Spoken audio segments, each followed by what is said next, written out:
Baghdad کے ایک بزرگ ابو عامر رحمۃ اللہ علیہ ایک واقعہ بیان کرتے ہیں کہ ایک بار میرے گھر کی دیوار اچانک گر گئی۔ مجھے بڑی پریشانی لاحق ہوئی اور اسے دوبارہ بنوانے کے لیے کسی مزدور کی تلاش میں گھر سے نکلا اور چوراہے پر جا پہنچا۔ وہاں مختلف مزدوروں کو دیکھا جو کام کے انتظار میں بیٹھے ہوئے تھے۔ ان میں ایک نوجوان بھی تھا جو سب سے الگ کھڑا تھا۔ اس کے ایک ہاتھ میں تھیلا اور دوسرے ہاتھ میں تیسا تھا۔ میں نے اس نوجوان سے پوچھا، کیا تم مزدوری کرو گے؟ نوجوان نے جواب دیا، ہاں۔ اور نوجوان نے کہا، لیکن میری 3 شرطیں ہیں۔ اگر تمہیں منظور ہوں تو میں کام کرنے کے لیے تیار ہوں۔ پہلی شرط یہ ہے کہ تم میری مزدوری پوری ادا کرو گے۔ دوسری شرط یہ ہے کہ مجھ سے میری صحت اور طاقت کے مطابق کام لو گے۔ اور تیسری شرط یہ ہے کہ مجھے نماز کے وقت نماز ادا کرنے سے نہیں روکو گے۔ میں نے یہ تینوں شرطیں منظور کر لیں اور اسے اپنے گھر لے آیا۔ میں نے اسے دیوار بنانے کا کہا اور میں ایک ضروری کام سے باہر چلا گیا۔ جب میں شام کے وقت واپس آیا تو دیکھا کہ اس نے عام مزدوروں سے 2 گنا کام کیا تھا۔ میں نے خوشی سے اس کی اجرت ادا کی اور وہ چلا گیا۔ دوسرے دن میں دوبارہ اس نوجوان کی تلاش کے لیے اسی چوراہے پر گیا، لیکن وہ مجھے نظر نہ آیا۔ میں نے دوسرے مزدوروں سے اس کے بارے میں دریافت کیا تو انہوں نے بتایا کہ وہ ہفتے میں صرف 1 دن مزدوری کرتا ہے، باقی دن اللہ تعالیٰ کی عبادت میں گزارتا ہے۔ یہ سن کر میں سمجھ گیا کہ وہ کوئی عام مزدور نہیں بلکہ کوئی خاص آدمی ہے۔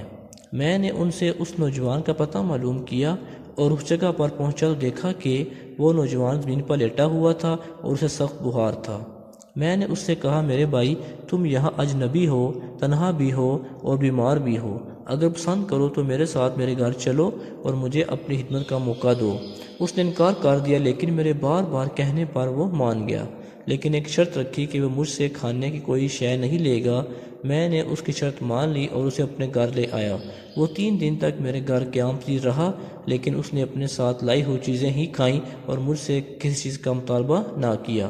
چوتھے دن اس کے بخار میں شدت آ گئی تو اس نے مجھے اپنے پاس بلایا اور کہنے لگا، میرے بھائی، لگتا ہے کہ میرا آخری وقت قریب آ گیا ہے، لہذا جب میں مر جاؤں تو میری وصیت پر عمل کرنا کہ میرے گلے میں رسی ڈالنا اور گھسیٹتے ہوئے باہر لے جانا اور صدا دینا کہ اے لوگو، دیکھ لو، اپنے رب تعالیٰ کی نافرمانی کرنے کا یہی انجام ہوتا ہے۔ شاید اس طرح میرا رب مجھے معاف کر دے۔ اور غسل دینے کے بعد مجھے خلیفہ ہارون الرشید کے پاس لے جانا اور یہ قرآن مجید اور انگوٹھی انہیں دینا اور میرا یہ پیغام بھی دینا کہ اللہ عز و جل سے ڈرو، کہیں ایسا نہ ہو کہ غفلت اور نشے کی حالت میں موت آ جائے اور بعد میں پچھتانا پڑے، لیکن اس سے پھر کچھ حاصل نہ ہوگا۔ وہ نوجوان مجھے یہ وصیت کرنے کے بعد انتقال کر گیا۔ میں اس کی موت کے بعد کافی دیر تک غمزدہ رہا، پھر نہ چاہتے ہوئے بھی میں نے ایک رسی لی اور جیسے ہی اس کی گردن میں ڈالنے لگا تو نہ جانے کہاں سے آواز آئی، اس کے گلے میں رسی مت ڈالنا، کیا اللہ عز و جل کے اولیاء کے ساتھ ایسا سلوک کیا جاتا ہے؟ یہ آواز سن کر میرے بدن پر کپ کپی طاری ہو گئی۔ یہ سننے کے بعد میں نے اس کے پاؤں کو بوسہ دیا اور اسے کفن دفن کا انتظام کرنے لگ گیا۔ اس کی تدفین سے فارغ ہونے کے بعد میں اس کا قرآن پاک اور انگوٹھی لے کر خلیفہ ہارون الرشید کے محل کی طرف روانہ ہو گیا۔ وہاں جا کر میں خلیفہ ہارون الرشید سے ملا نے قرآن پاک اور انگوٹھی اس کے سامنے رکھ دی۔ خلیفہ نے ان چیزوں کو دیکھتے ہی کہا، یہ چیزیں تمہیں کس نے دی ہیں؟ میں نے عرض کیا، ایک مزدور نے۔ خلیفہ ہارون الرشید رونے لگ گیا۔ پھر کچھ دیر کے بعد اس نے پوچھا، اب وہ مزدور کہاں ہے؟ میں نے جواب دیا، وہ مزدور فوت ہو چکا ہے۔ یہ سن کر خلیفہ بے ہوش ہو گیا اور کافی دیر کے بعد ہوش میں آیا تو اس نے دریافت کیا کہ جب وہ نوجوان فوت ہوا تو کیا تم اس وقت اس کے پاس تھے؟ میں نے کہا، جی۔ تو خلیفہ نے کہا کہ کیا اس نوجوان نے تمہیں کوئی نصیحت کی تھی؟ میں نے اس نوجوان کی وصیت بتائی اور وہ پیغام بھی دے دیا جو اس نوجوان نے خلیفہ کے لیے چھوڑا تھا۔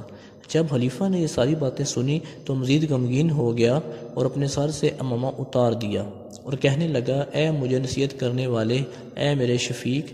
اس طرح کے بہت سے القابات خلیفہ نے اس مرنے والے نوجوان کو دیے۔ یہ سارا معاملہ دیکھ کر میں حیران اور پریشان ہو گیا کہ ایک عام سے مزدور کے لیے خلیفہ اتنا غمزدہ کیوں ہے۔ پھر خلیفہ نے مجھے اس کی قبر پر لے جانے کا کہا تو میں خلیفہ کو اس نوجوان کی قبر پر لے گیا۔ خلیفہ چادر میں منہ چھپائے میرے پیچھے پیچھے اس نوجوان کی قبر پر گیا۔ خلیفہ اس کی قبر سے لپٹ کر رونے لگا اور کچھ دیر کے بعد مجھ سے کہا، یہ نوجوان میرا بیٹا تھا، میری آنکھوں کی ٹھنڈک تھا اور میرے جگر کا ٹکڑا تھا۔ ایک دن یہ رقص و سرور کی محفل میں گم تھا تو اس کے کانوں میں قرآن کریم کی یہ آیت سنائی دی، کیا ایمان والوں کے لیے ابھی وقت نہیں آیا کہ ان کے دل جھک جائیں اللہ کی یاد کے لیے؟ جب اس نے یہ آیت سنی تو اللہ کے خوف سے تھر تھر کانپنے لگا اور اس کی آنکھوں سے آنسوؤں کی جڑی نکل گئی، اور یہ پکار پکار کہنے لگا کیوں نہیں کیوں نہیں، اور یہ کہتے ہوئے محل کے دروازے سے نکل گیا۔ اس دن سے آج تک ہمیں اس کی کوئی خبر نہیں ملی، یہاں تک کہ آج تم نے اس کے فوت ہونے کی خبر ہمیں دی۔